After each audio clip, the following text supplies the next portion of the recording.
excuse me. I want to go ahead and get started with our meeting, and please keep putting your information in there. And just want to share, ConnectOC is a program under the organization Partners for Wellness. It's funded through the Orange County Healthcare Agency and has been in existence since 2020. And ConnectOC brings mental health resources available in Orange County for transitional age youth together in one place. We focus on building a platform and community that supports TAY to gain access to services and normalize talking about mental health. We accomplish this through our monthly coalition meetings, our collaborative meetings, our community events, including resource fairs, and our cultural arts and mental health workshops. So I'd like to go ahead and let our team introduce themselves. So I'm going to throw it to Sarah. Good morning, everyone. I'm Sarah Chalice. I'm one of the outreach coordinators on the ConnectOC team, mainly focusing on event planning with our colleges and universities in Orange County, specifically with like large-scale resource fairs. And then I also co-host the coalition meeting with Erin. I'll pass it to Vivi. Morning, everyone. I'm Vivi. I'm also one of the outreach coordinators. I'm mostly focused on marketing and social media. So anything you see posted online, I'll be focused on that. And anything that you want to promote, you can send it over and I'll help promote with that. I'll pass it to Joy. Hi, everyone. I am Joy Medina. I'm an outreach coordinator on the team as well. And I kind of help with the networking and organizing all the events that we do. Happy to be here. I'll jump in at last. I am Crystal Bleischer. I'm the program director with Partners for Wellness, specifically overseeing the ConnectOC project. So I'm involved from front to back, from budget to organizing and everything in between. So if you ever need any help or questions, don't feel free to reach out. Thanks for joining us today. I think this is going to be an interesting topic, and thank you, Aarti, for being here today to kind of engage with us on the topic. Appreciate it. Wonderful. Thank you, team. And yes, we are joined by our wonderful speaker today is Aarti Kaushal Chopra, founder and CEO of Be Sankriti Legacy. So Aarti, just thank you for joining us. And we're going to dive into the topic today of mental health in the workplace. And we found as we were discussing this as a team and discussing this with Aarti, that this is such an important topic to cover, that it can have long-lasting effect on mental health and just being in the process of it, you know, learning how to navigate different situations. So Aarti, for our first question, just thought you could share a little bit about yourself and your role and founder of Be Sankriti Legacy. And yeah, I'd just like to hear more about you. Thank you, Erin. Thank you, Crystal. Thank you to the entire coalition for being here on a Friday morning in July. I think we all are here because we want to be here and we know how important this work is. There's no vacation for mental health.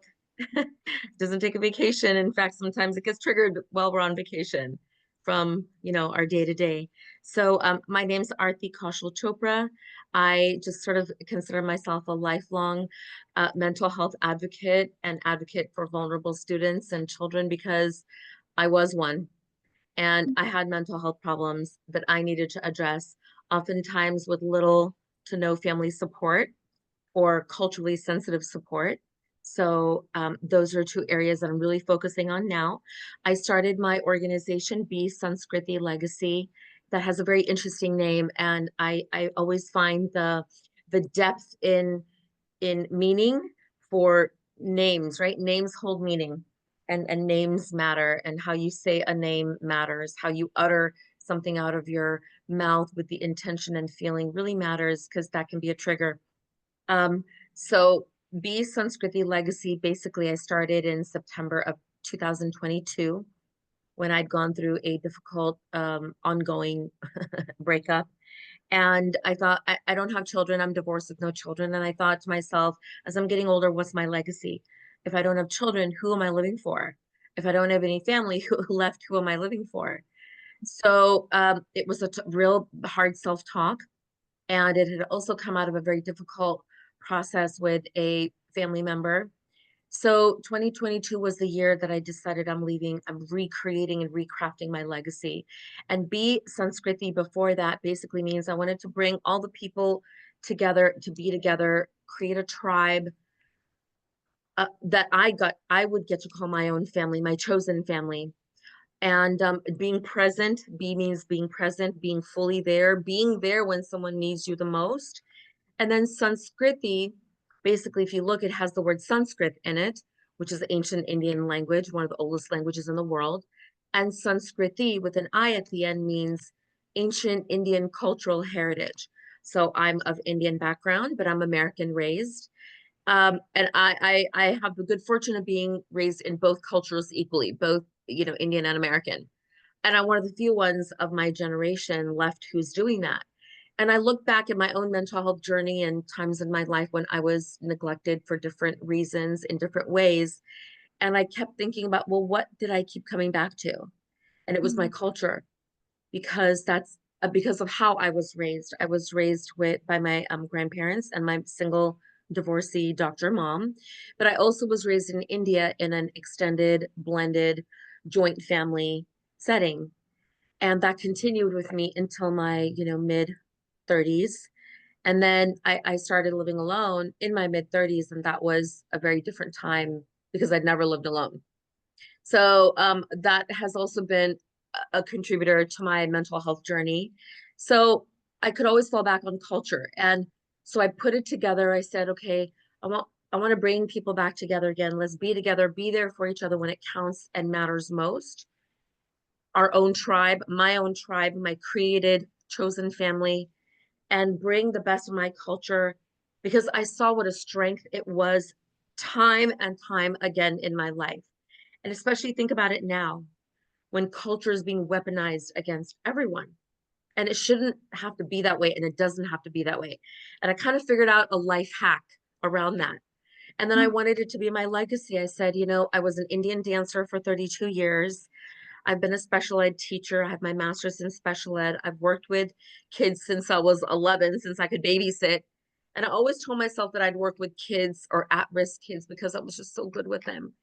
And the irony of my life was that I didn't have my own children. And I said, okay, everyone's kid is mine. And many times in my own spiritual journey as well, I bring a lot of my spiritual life. I took an oath to be a parent of the world, time and time again, through many spiritual courses I took that happened in my home. So I was immersed in these worlds, and I brought these worlds together, and they've manifested as Be Sankriti Legacy. And this is my legacy to offer everyone, that we can use culture as our strength to address mental health and wellness. And I'm really focusing now on in Orange County, that we could use this in our own world where we live, to bring people together again, because it doesn't matter, borders are temporary. Doesn't matter what border, where whether in California or Orange County or Irvine or across the border or a different country.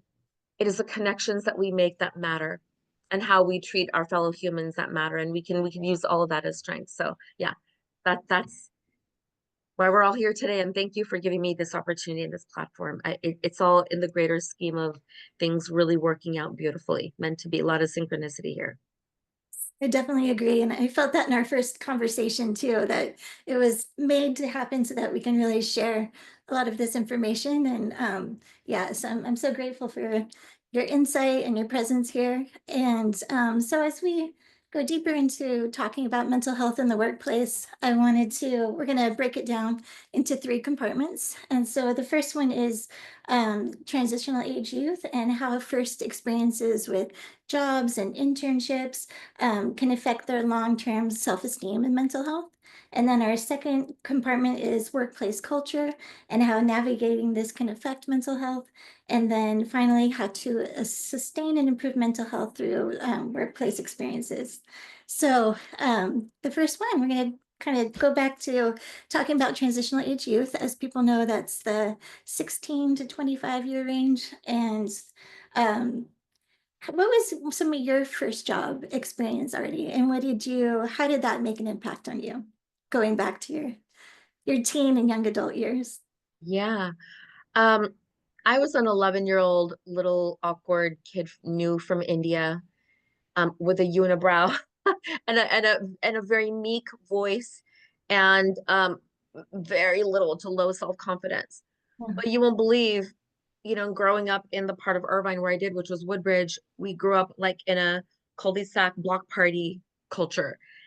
By my 12th birthday, I had babysat literally every child on my street. It didn't matter. I connected with the children. Their parents trusted me. Back then, 11-year-olds, 12-year-olds could babysit. We got paid for babysitting. And it was my first job experience. And I thought, oh, this is going to be my last job experience because I love working with kids. And I know I want to work with kids for the rest of my life. Didn't matter that I was fresh from India.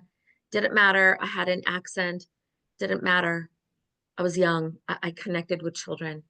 Oh, that's wonderful. And the parents trusted me. And, we were a joint family. It was my doctor mom, my grandparents, my younger brother.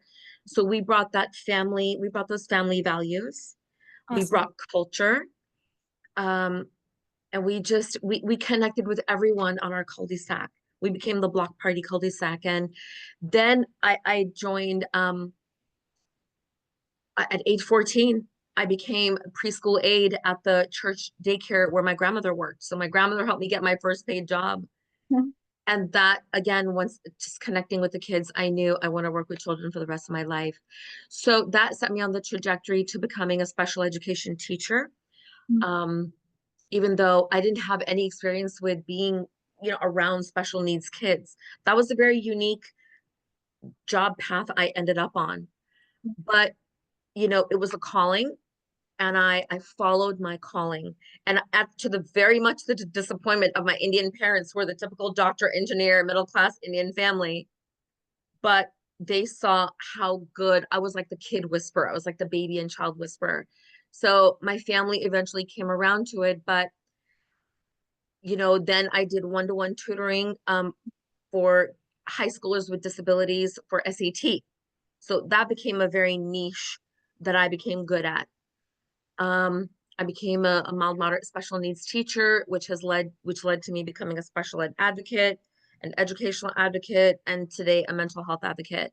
And like I said, I'm sharing that I feel this calling to come back to really working with at-risk youth, especially in a time of trafficking and broken families and homelessness and so much that young people go through.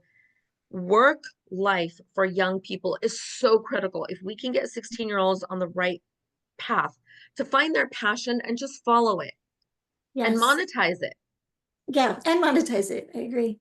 that changes the trajectory. I often heard about the school to prison pipeline in third, fourth, and fifth graders that I taught.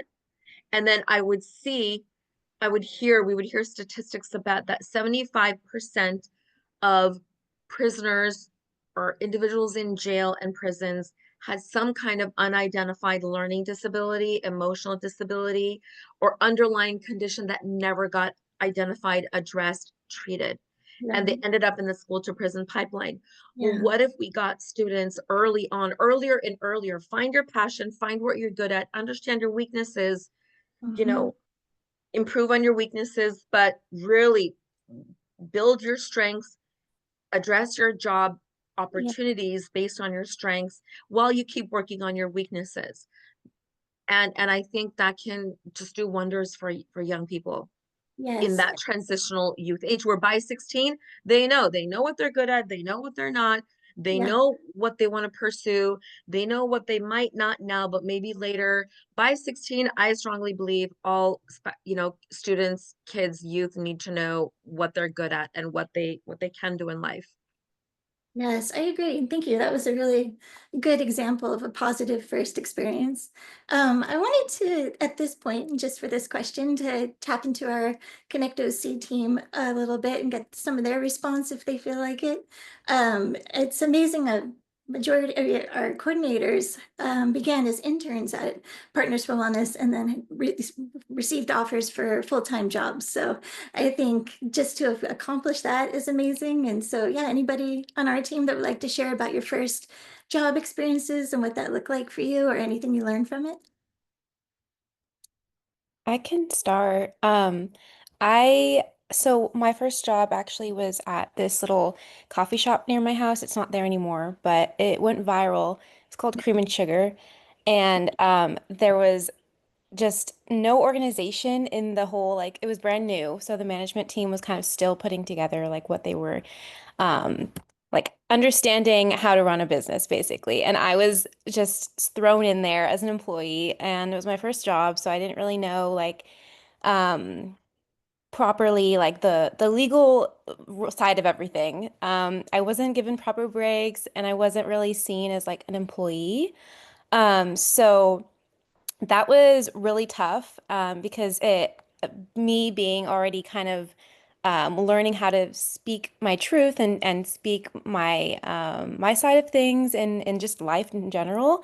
It was really hard on me. So yeah, it was difficult, but I learned a lot from it, and I learned how important it is to speak up for yourself and also to just be recognized as for who you are in your workplace and wherever you are and what job you are. You want to be able to express yourself and to just be able to be seen as like a human being. Because at the end of the day, like it's just a job and you should be recognized for who you are. And I think that's ultimately what I learned from that place, but it wasn't very long. It didn't last very long. It was probably like 5 months that I worked there.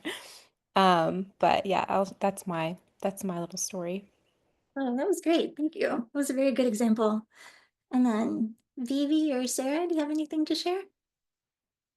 I think my first job was like very interesting because my first job was actually I was like a legal assistant. So then I was in a very disciplined, fast-paced environment where I had to do a lot of paperwork and handle lots of confidential paperwork. And I think I learned a lot from that. And then I learned that that was an environment that I kind of did not enjoy because it was pretty hostile, dealing with a lot of lawyers and such like that.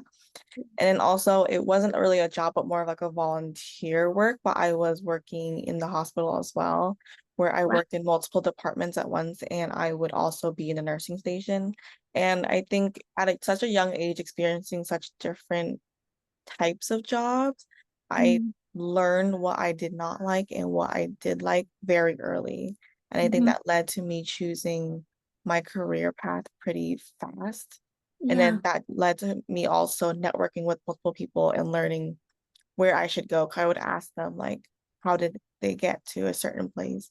And that I think that led me to learning how to get to my career as well. Because I feel like a lot of youth nowadays feel really lost and they don't know how to network. And that's a big problem within the job market. And that's a big issue I feel a lot of people have been telling me when I talk to undergrads. Yeah, definitely. Yeah, that's definitely a really good point. Thank you for sharing that experience. And I didn't know that about you as well. So it's nice to learn more about your guys' first jobs. And Sarah, I don't want to put you on the spot. It's okay if you don't No, want I to. was just trying to think of how to formulate this. But yeah, my first job was I worked as a hostess at BJ's. And as great as BJ's is, I really it really affected me mentally just because like people that came into the BJ's I worked at they were very like they objectified me, and it was just like I was just kind of like their servant, or like they would like say really weird things to me, or like just say just really inappropriate things. I was harassed a lot and like just kind of treated not well. And so it just kind of made me like it opened my eyes to like a lot of things that I was really sheltered on, and the management was okay. They also didn't give good breaks, and they really took advantage of people that were willing to do like doubles and like work a lot. So like they would really like if they found out that you like picked up an extra shift, they would start scheduling you like 6, 7 days a week. And so it was just like it was just a lot of they took advantage of us a lot and just kind of worked us into the ground. And definitely would say my mental health suffered. I actually worked there for 4 years, and so it was, and I didn't realize that it was affecting me so much until like my mom's like, you need to just quit. And I was like, what? And it was unfathomable, but it was like a Stockholm syndrome situation. But Yeah. um, ended up doing it, and it was honestly the best decision I've ever made. So yeah, it was interesting. I've learned so much working in the restaurant business, but yeah. I would think that'd be one of the toughest industries too, when people are Oh. hungry and yeah, they're not treating staff well. Yeah, it's very, very Yeah. challenging for sure. Mhm. Thank you, Sarah. And so kind of we started to talk about the next question and your guys' responses, but the next one is what advice do you give for Tay when they're experiencing difficult work situations? What do you think?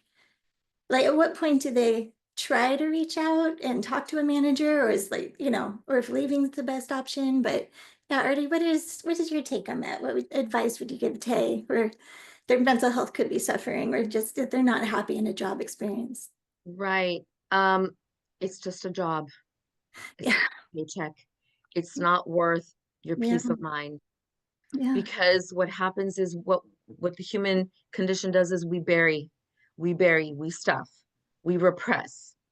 And Mm-hmm. then somewhere, somehow it's going to come back out. We talk now. Luckily, I'm glad that the word triggered has become a little bit more mainstream, even though we can probably just, say that, oh, what's coming up for us really is what we mean by that.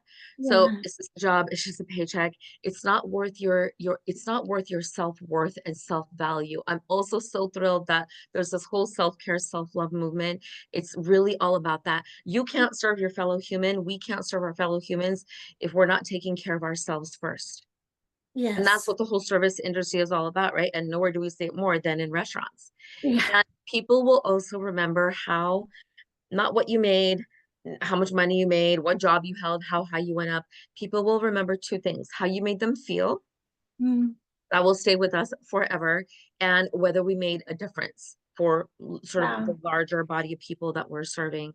So two things always stay with me: how to treat others as you'd want to be treated. If Mm, not, bounce out of there and yeah. keep doing good. Commit yourself to positive self-value and self-worth, no matter where you work. Oh, it's amazing.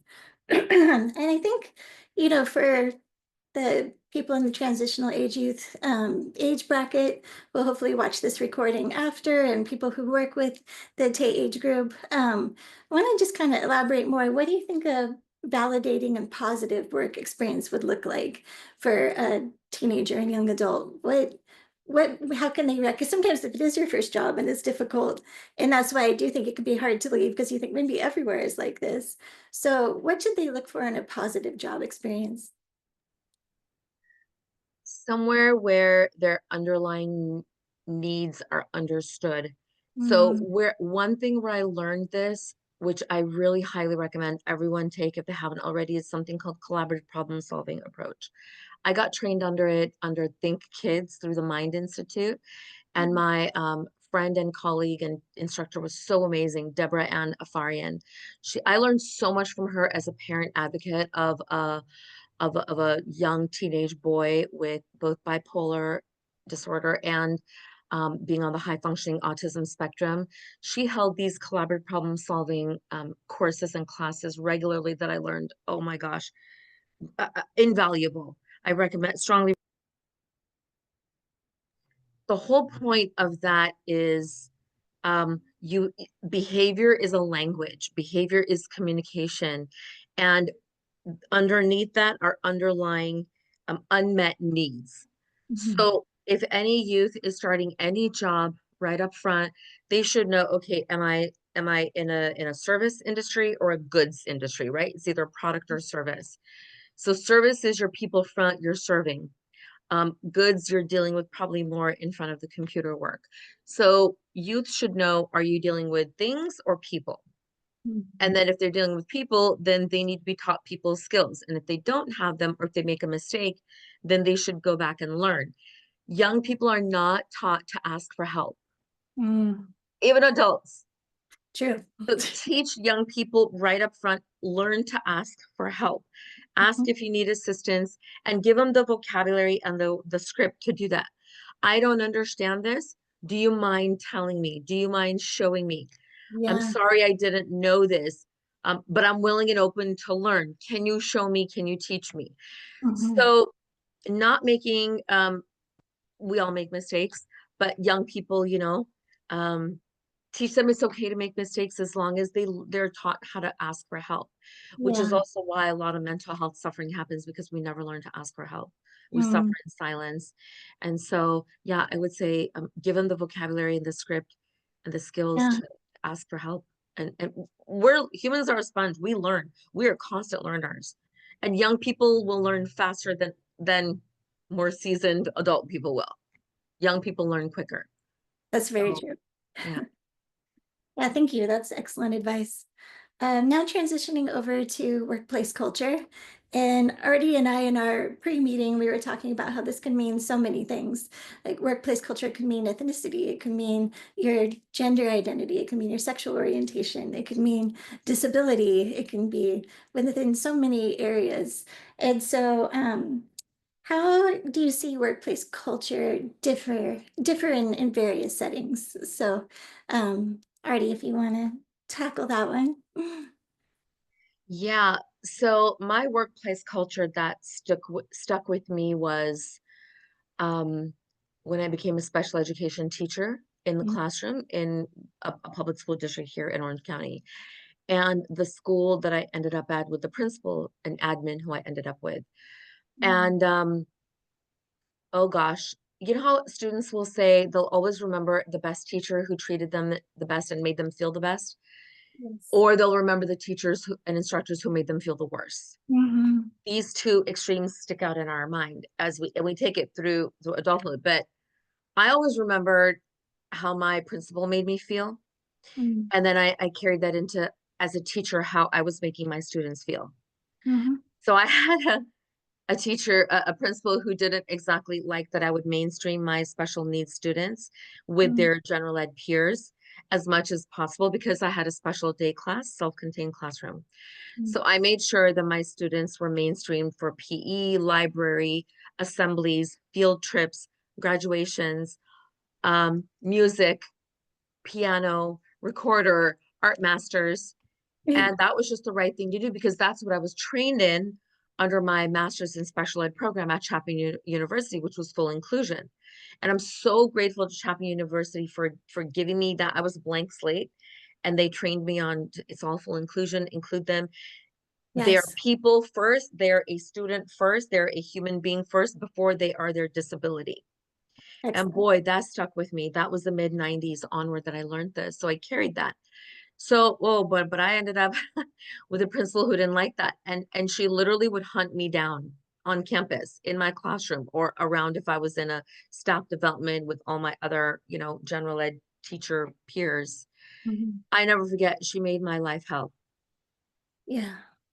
And down to literally the last day when I had a severely emotionally disturbed fifth grade student, a boy, who would and also obviously learning disabilities, he would hide under his desk chair and he would rock back and forth and he was my height but double my weight. And sometimes he would pick up that chair and desk and he would throw it in my direction and luckily it never hit me. But Yeah. this was the classroom culture I was in a wonderful, lovely school. I loved the elementary school. I won't say it, but the principal, she made my life hell, and she hunted me down. I remember the last day that I had. It was fifth grade graduation, and I had all my fifth graders up on stage, graduating, walking, being promoted with their general ed fifth grade peers. And this principal hunted me down. She walked around the school campus trying to find me. Like, why did I do that? Mhm. And that made me quit that school and quit that district and go to another district. And that was a decision. It was a special ed teaching career decision I still regret to this day because the way I quit was because I was traumatized. It was the most horrible school working culture she had created for me, even though I had the most amazing general ed third, fourth, and fifth grade general ed teacher peers who warmly invited me and welcomed me and my students. And they were such allies for me and my students, but not this principal. And, it made me make a special ed teaching career decision that I regret to this day because I quit. I should have taken a leave of absence. I resigned instead. If I'd still stayed, kind of Yeah. stuck it out, I would have maybe been retiring in 10 years as a Mhm. tenured teacher. So, that stuck with me. And also, I became a bad special ed teacher. I couldn't meet the needs of my students, and I was probably traumatizing them. So I knew at that point I became ineffective and I left. I'm sure Yeah. there are one or two students who probably thought I traumatized them. So I often think about that full circle, how it comes around, and how I would do things differently now, Mhm. I think that is how we do learn and grow from our job experiences too. I think everyone will have negative, for the most part, will have experienced negativity in different ways. If it's from a manager, if it's from, difficulty with the job they need to accomplish. And it is such a good point that we take what we can and learn from it and then apply that in our new settings, and really watching out for ourselves the whole time is important. If we can't function under those circumstances, and you're right, we can't be good in our role. So I think there's a lot there, and our jobs could become so tied up in our identity and our self-esteem. I think that's one reason it can be difficult to leave too, because it's like, no, I was good at this. I am good at this. I can prove to this or that person that, that I deserve to be treated this way. And that can become a time where people stay in situations way too long. So it's working well within the setting, but really watching out for yourself. I think I'm glad that we're making that a focal point today. And also in regards to workplace culture, I know Aarti hosts some amazing mental health Mondays for professionals and business leaders. And Aarti, in your experience with this, do you hear conversations of workplace culture as far as, ethnicity and gender, or kind of what has been the conversations as you've hosted these meetings? Yeah, I started this Mental Health Mondays panel with Indian Dinner after doing about 2 years of networking in the business community as this mental health advocate and educator, and sort of a culture advocate as well. I started noticing, culture within businesses and business chambers of commerce and business owners and entrepreneurs. And this is a part of my life where I'm also learning business, which is, yes, I've been a business owner, but learning business within the chambers of commerce world and business networking groups is, a whole new sort of degree of study I'm putting myself through. But I'm very observant, and I think business is a very sacred area where entrepreneurs, business owners need to do business with anyone and everyone, irrespective of background, gender, disability, sexual orientation, color, ethnicity, nationality, et cetera, et cetera. It truly is a sacred space. So I really saw the confluence of how political narratives, these minority narratives, business, and where are there safe spaces? And business is such that we all need to do business with every kind of human. So it's really expanded my view that in a difficult time with political upheaval, where culture and our backgrounds, our ethnic backgrounds are being weaponized against us, irrespective of what political side you're on. I mean, I also learned to be very politically neutral and in the middle in this business world, because you have to, because at the end of the day, it's about your bottom line. You have to do business. Right. It does come down to that. It does come to having a robust economy when all your fellow humans are included and you can do business with them. Yes. Restaurants are, like Joy was explaining, restaurants and the food service industry is where you have to serve everybody, irrespective. Everyone has to eat, everyone has to drink water, everyone has to have their basic biological needs met. So what I learned in the last 2 years of doing these business networking mixers and attending them was where there were some things missing and where I could fill in a niche. And I felt like mental health, like aggressions, microaggressions in business settings, which when they go unaddressed, can and do oftentimes become macro, bigger aggressions based on whatever background you are. Humans can find multiple things to find something wrong with their fellow human. You just have to continue advocating for yourself. Self-advocacy is so important. I cannot stress the importance of that enough, is be your self-advocate. If you don't Yeah. speak up, people don't know what you're going through. Mhm. So I'll give an example. In particular, I skipped going to a business networking meeting this morning for 2 reasons. Number one, because I was preparing for hours, and this is way more important to me than going to a business networking breakfast. But I kind of got triggered by someone at that meeting 3 months ago who said something very unkind to me, made some very unaware, ignorant statements to me on a day that I happened to be extra sensitive, extra, delicate and fragile that morning, but I held it together. This person came at me with a barrage of very insensitive, unkind comments, not realizing what I was going through that morning, because I get up, dress up, makeup, clothes, jewelry, accessories, show up. I have this get up, dress up, show up mentality, but we all hide and mask what we're going through underneath. And we need to remember, everyone is fighting a battle that we don't see. Everyone has unseen battles every day, every morning. Just be kind to your fellow human. Well, this person wasn't. And I thought about it this morning. I said, well, I could kind of go for 45 minutes and then take this meeting from there while I'm at that networking meeting. And I said, no, I'm going to sit with the feeling that I still feel from 3 months ago. And I'm going to prioritize the most important thing to me in this moment, which is showing up here, my Yes. best self, my best version of myself. So these mental health Mondays panel dinners that I, or, events that I do are centered around creating a safe space, teaching Yes. business owners, and giving a space for business owners to come and network. So there's networking before and after, but there's a panel with speakers, with topics that address various issues that do come up within the business setting for business owners and for customers, because whether you're selling a product or delivering a service, there are customers and, providers. Mhm. So, so, and I also noticed food brings people together.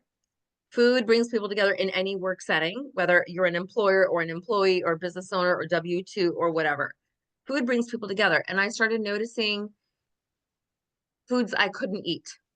Mhm. So I said, okay, I can't be the only one. There are a lot of other people probably here who can't eat the same foods for different reasons. So I thought, okay, I'll combine food and I'll make sure there's something for everyone.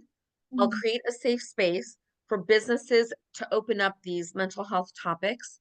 And I'll give networking opportunities where business owners can come and meet other like mental health providers and people in mental health. And let's make this a normal conversation and teach business owners how they can end up doing microaggressions Yes. that can become macro, and build awareness amongst business owners, because they interface with everyone. They interface with political leaders, government leaders, officials, public servants, um, people in the mental health industry. So I thought, oh, this is kind of different. No one's doing this. I Yeah. can do it. Let me do it. Yeah, Let me that's great. open this up, these safe spaces. Yeah. Yeah, they sound amazing. And I think it is good to bring people together in that setting. And like you said, especially going back to the microaggressions, because in researching for this discussion, found that 70% of people, or practically 70% of people, will talk about difficult work situations in their therapy sessions. And so I think it's things like that. It's microaggressions, or not feeling validated, or not being seen as a person, like Joy said, that can happen. And sometimes you can take it in different ways. And for isolated or marginalized populations who already might have dealt with this, in their past, and then are expecting the workplace to be a level playing field, and then to also be put down in that situation, that can be especially devastating. And sometimes you take it on yourself too and say, oh yeah, maybe I'm not doing that great. Maybe I, didn't do a good job in that presentation. Maybe this. And so your own self-doubt can creep in. And then you lose that sense of yourself of like, no, wait, she doesn't know or he doesn't know, but I know who I am. But it can be, it can be really fragile to hold on to that sense of yourself when you were going into a workplace setting expecting to be validated, expecting to be valued. And yeah, so Absolutely. And the same person, what I noticed in other business networking meetings, other people would pick up on this person's sort of microaggressive, just a passing, a comment in passing. Other people started picking up on them and saying things to me. And that's when I knew, okay, this microaggression is now becoming something more than micro. And Yeah. that's when I realized, and I started addressing it behind the scenes with people. I did address it behind the scenes with the, the organizers of these business network meetings or the main CEO folks. And what I've also allowed is I've allowed a little bit of time to go. And Mm, now I know 3 months later, I now have more tools, more skills, more confidence. I've healed that feeling. And yeah. now I can come with with strength, with a solution, and my self-worth and self-value completely intact. But it took me 3 months to get there because I kept seeing this person in other meetings. So the bullying aspect of microaggression, when one person's doing it, other people will pick up on it and it can become a workplace bullying situation by others as well. Because, Yeah. they look, they're saying, they're the CEO, they're the head, they're saying it, so it must be okay. So, or they're the in charge, or they're the supervisor, they're doing it, they must be okay. So Right. then it becomes this culture of workplace, toxic dysfunctionality that becomes normal. Yeah. And we have to be very mindful of that. Don't let things go. If they're bothering you, address it behind the scenes with coworkers, colleagues, whoever you trust. Take a chance. If you can't, go to HR, or maybe just write a note and say, this is what you said. This is how it made me feel. I need you to know this. Yeah. I will be okay next time I see you, but I might not. And just be aware of that. So Yeah. writing a note even goes the distance. Don't let it go unaddressed, because it could and it will turn into bullying no matter the workplace. Right. And it can have that long-term effect on our own mental health, and that person just goes on in their life and they haven't learned that they are hurting people. So it definitely is worth the time to address it. And I know just one thing that HR people would recommend, or is if you are feeling those types of microaggressions, or if you're feeling bullying, then you should keep every email where you see that, and even just make notes on the day and what was said, and keep it in a journal, because sometimes we can be in a panic if we go in front of our HR person and say, well, what did she say? Or why are you upset?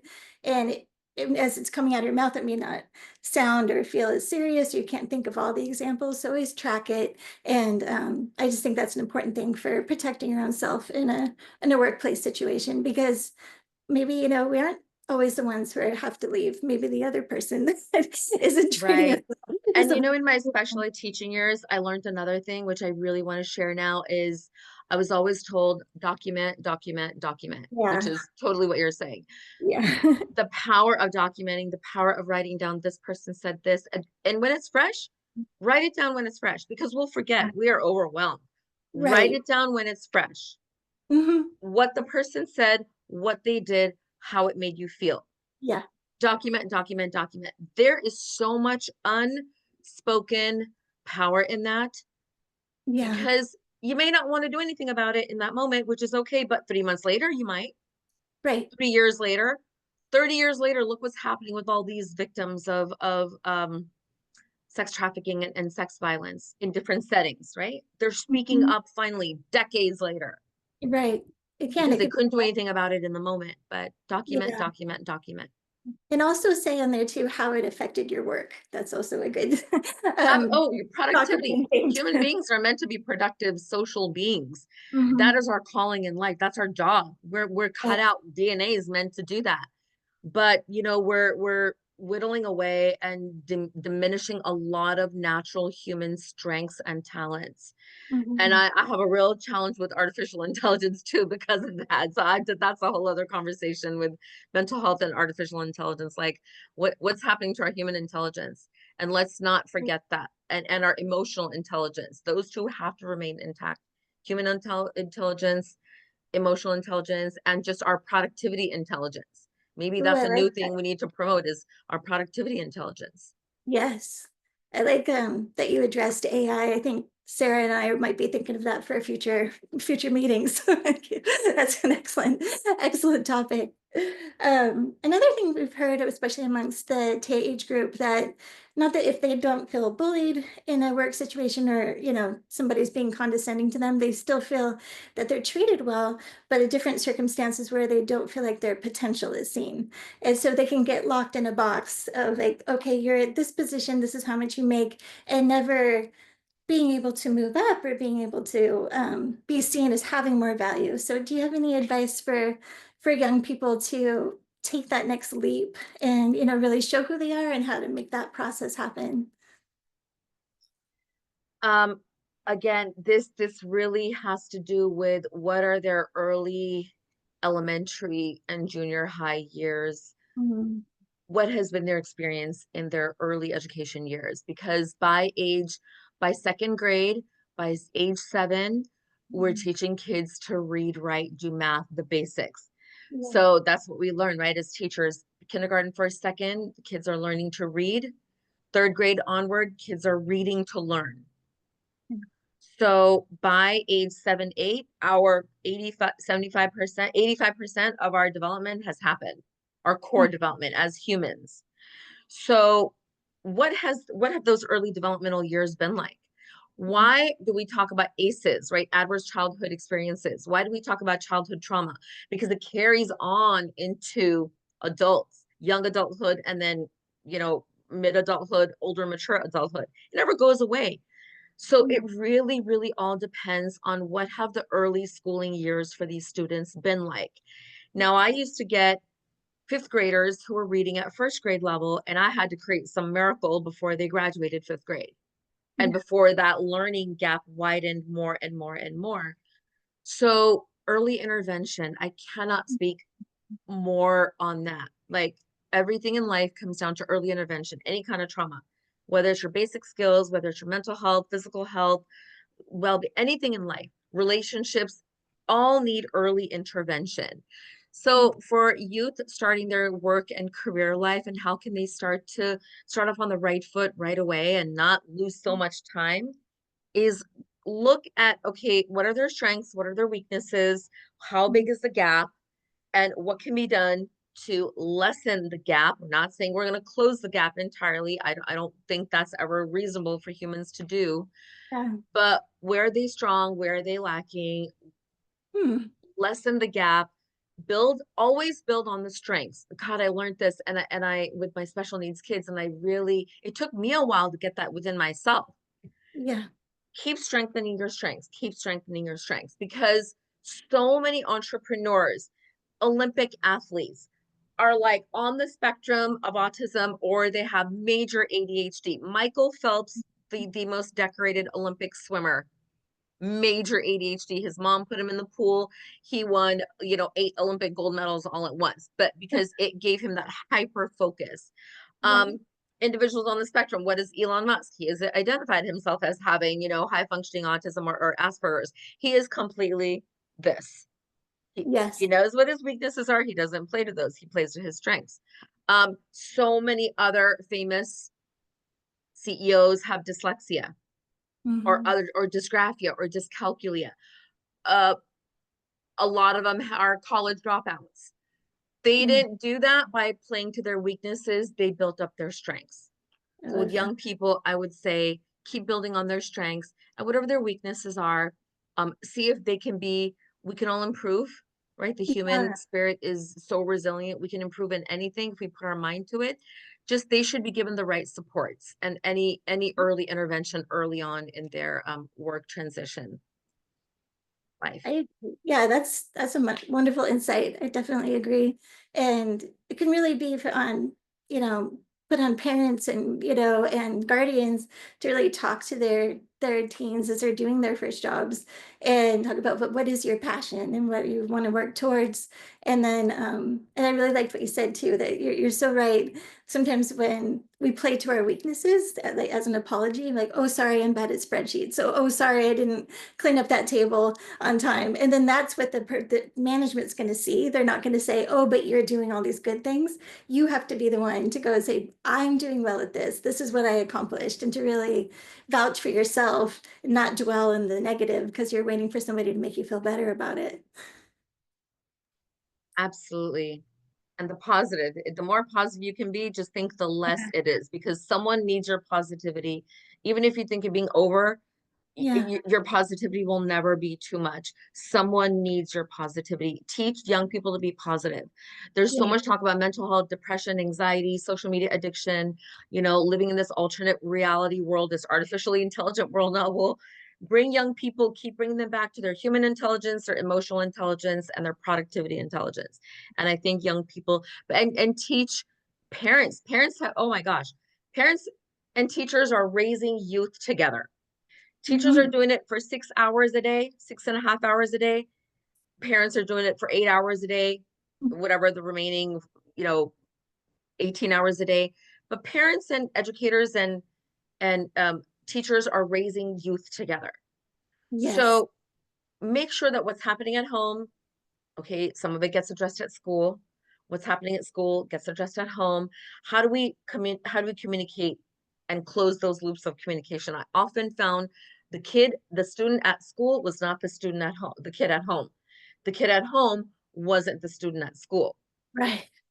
And it was like, I really had to peel back the onion layers during parent-teacher conferences, during IEP meetings, and really bridge the gap that's happening between home life and school life. Everyone needs help. Parents need so much help. It takes a village to raise people, to raise humans.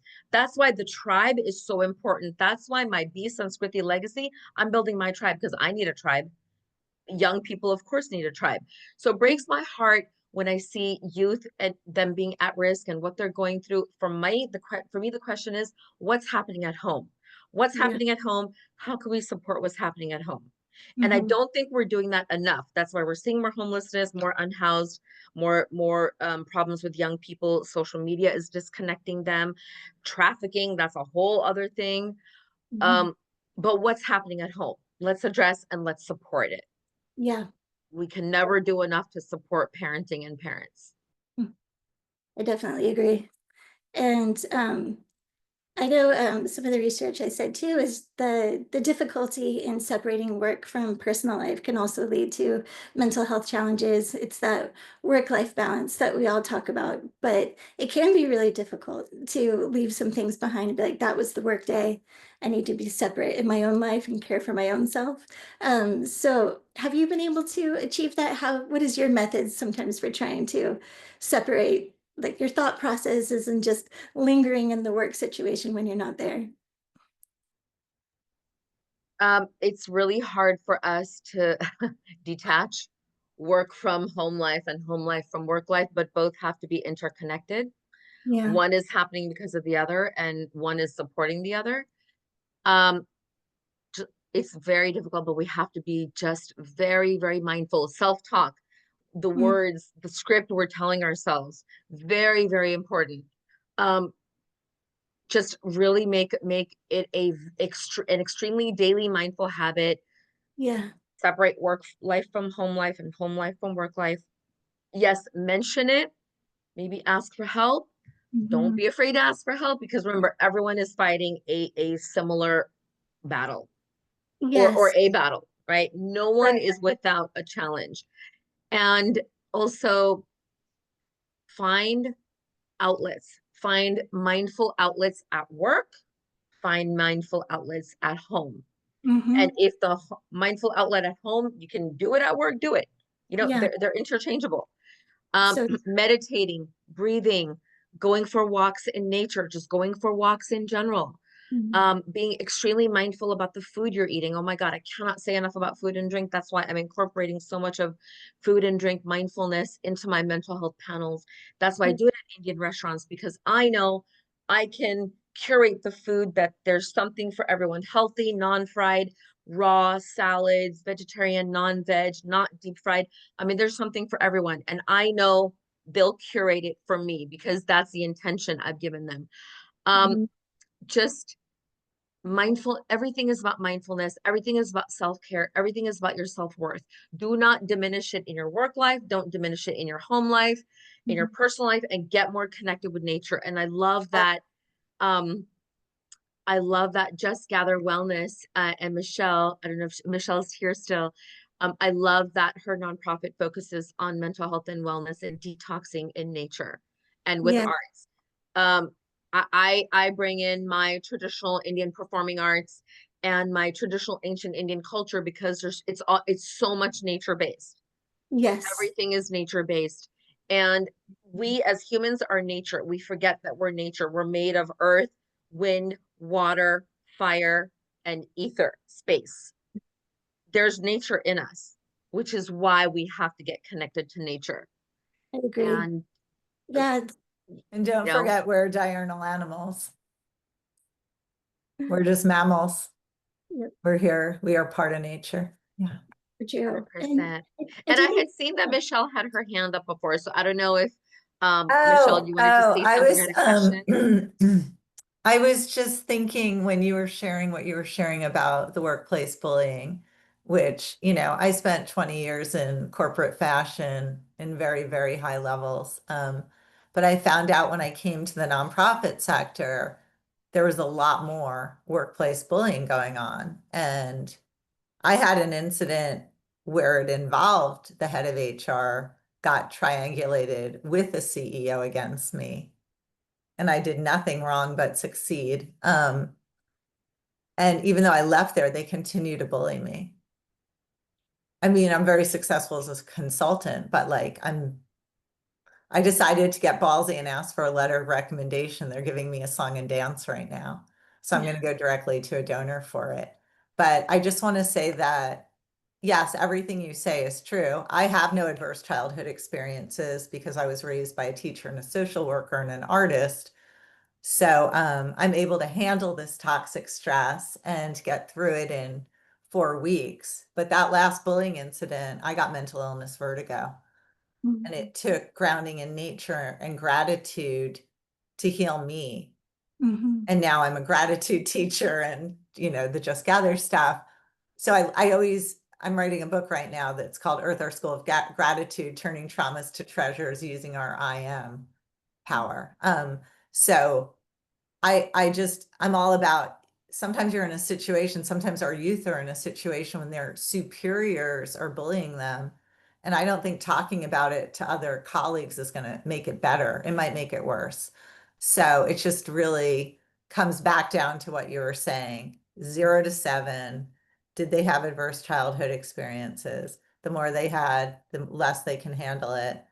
But if things go well, I want to actually take that to why AA doesn't work and why everyone has addictions, and how adverse the thing that does work is adult children of alcoholics or dysfunctional families seems to be the only methodology to actually heal ACEs and restore self-esteem, which is at the core of all the mental illness. So that's way down the line, but I agree with everything you're saying. But I just want to say it's really fascinating what I've witnessed in the nonprofit sector with bullying. Thank you, Not just Michelle. me, like lots of people. Michelle, thank you so much for Sorry sharing. for my input. Oh, no, it's great. We definitely appreciate your input. I think as we're coming up on our hour here, and I want to save room for announcements and for our partners to share, and also if there's any other questions for Aarti. But in conclusion, I think what we are, really looking at is as we help Tay in their first job experiences to really value themselves, to put themselves first, and make sure that they're playing to their strengths and that showing that in workplace settings and still also safeguarding their own time and their private time. And like you said, if that's being in nature, being with friends, to not taint those experiences by dwelling on difficult work experiences as much as you can. And for past traumas with work experiences, which, as they say, it's really common, there are wonderful therapists to talk to work through that. And sometimes that can help us to let go of some of those former hurts and former pain. Because like we said, we carry the pain, but the person who hurts us is long moved on. So why is it still our burden? And so, yeah, that's kind of summing up everything. And already, like we said, and we knew this could be a two-parter probably because there's so much to discuss. So maybe down the line we can talk more on this topic. But thank you so much. Definitely. Your beautiful insight. Thank you for I'm enjoying getting to know you and excited to work with you on a couple of cultural arts workshops as well. And yeah, we're just all really Definitely. grateful for your time. Yeah, my pleasure. Like I said, I had an internal talk with myself this morning. What's my priority for me, where I can show up as the best version of me for Mhm. this amazing coalition meeting, that where these amazing, incredible people are gathering to help our fellow humans? Or do I need to be in a networking thing, which is probably not going to be that much anyway, because it's summer, July is probably, like you were saying, Yeah. slowest month. But um, I'm just so thrilled that we're opening up all these conversations, creating a safe space. You're all already doing it. You're welcoming me, inviting me. I'm so humbled. Um, we're just stronger together, and we can do difficult things together. I think that's my parting thought. And I really am looking forward to my organization working together with all of you, strength in numbers, and let's make culture our strength. I really am just hitting hard that message now at a time when we're seeing in the news what we're seeing. It's terrifying. It's Mhm. absolutely terrifying, and no community is not being affected. Every community is being affected. And let's use our linguistic strengths to connect with people who are going through traumas, which is why I speak Spanish. I speak two Indian languages, and That's I amazing. do it because the language is the easiest. Language and food are the two quickest ways to connect with our fellow humans, to make them feel better, even in helpless situations. Yeah. Don't underestimate the offer of giving water, a hot meal, or just a meal or something to eat, and speaking in their language and Yeah. honoring their culture. It will go the distance. It's karma, right? We're Indian, we believe Mhm. in karma, which is the cause and the effect. You do good, you'll get good. We all understand, we all Yeah. understand that concept. So let's all just keep doing that. I'm so excited to work together with all of you. Thank you Oh, again for today. amazing. Thank you. Now I'll place it over to Sarah Chalice for any Connect OC updates. I know we have a couple of fun events coming up after the summer. Yeah, thanks, Erin. Yeah, we do have a couple events coming up, one with Cypress College and then one with Vanguard. Cypress is end of September and then Vanguard is beginning of October. So we're just in the beginning planning stages of those. But we are still looking for vendors. So if you guys are interested, please feel free to email me. Yeah, if you are interested in tabling at either of these events, we'd love to have you. And I think that's it, honestly. I'm just in a lot of early planning stages for a lot of events for the whole year. So really excited about that. But yeah, we can go ahead and just kind of open it up to any updates that you all have. Yeah, if you have any updates or you want to share just a little bit what is going on like in your organization, please feel free to unmute yourself. Michelle, the dates, I will. I don't know them off the top of my head, but I will let you know what they are. Um, Cool. So yeah, if anybody has any program updates, we'd love to hear from you. So yeah, go ahead and feel free to unmute yourself if you need. Hi, my name's Cassie Seidler. I'm with Walk Intuit like intuition. We are a nonprofit and have sites all over Orange County. We offer a sliding scale and every insurance coverage for mental health. We're somatic based and we provide equine assisted psychotherapy. So we want to provide these modalities to anyone and everyone. So again, really working on making that as accessible as possible. Right now, we have Mandarin speaking therapists and Russian speaking, and soon we will have Spanish speaking as well. So we're working on building as much language access as possible. And we have some upcoming free youth grief programs. So I'm going to put that as soon as I can find it on my desktop, because we definitely saw a huge need for grief and young individuals. So we have upcoming series for ages 5 to 25. And yeah, again, those are going to also be done from a ecotherapy lens, somatic based lens, expressive art, all of that. We are what we refer to as woo woo, but that is that kind of getting back in touch with who we are in holistic and whole person care. So if you have any questions about that, I'll put my email in here. If you have any questions about who can access those services, we'd love to work with you and see how we can help any of your clients that you feel appropriate. could find way to this. So there is my email address. Thank you. Thanks, Cassie. Uh-huh. Anything else? Oh, hi. Did you say Michelle? Sorry, my audio's still low. Oh. I wanted to invite everyone. I put a LinkedIn post. I put all LinkedIn. I'm helping a 13-year-old right now who's made a short film that is so powerful. It's called To My Generation. I put the movie poster in there. But if you could link in with me, I think we should all link in and help each other because we can propel each other's work. He made a 5-minute short film about mental wellness, discovering your identity, how phones are destroying us, destroying families, destroying relationships, and at the core of a lot of our problems. So I'm going to be promoting him hardcore at film festivals and all over the place. We're just delighted to meet him. His name is Azai Willis, and he's 13. He's as wise as a 200-year-old. And so I threw that in chat. I also want to say, our Just Gather, we're going to continue doing events, and we're happy to work with any nonprofit to do an event any size between 5 people and 5,000 people around mental wellness, using nature, the arts, and gratitude, getting mixed generations on stage. And if you want to save the date, we're going to do a small one at an art gallery in Newport Beach on 9/9 around art. So we're collecting youth, and we'll be doing as well sound healing there. So I'll share the flyer with the group in our next meeting, but just want everyone, if you want to save the date for 9/9, it'll be really special. Sounds great. Anybody else? Looks like everybody's good. And do have an announcement. As I manage the Cultural Arts and Mental Health Outreach Program, where we engage with various arts disciplines, including visual arts and photography, mental health writing, theater, music, and we provide these in a workshop format with specially trained teaching artists who go out to different partner organizations and provide all of the artistic elements and the teacher's time. Everything is fully funded through the healthcare agencies, so it is free for our partner organizations. And we just keep seeing it grow every year. And if you know of anyone who is very much into art and mental health, I actually need to take on a new teaching artist. So if you want, anybody wants to share that with their network, they can email me, and I'll put my email in here right now.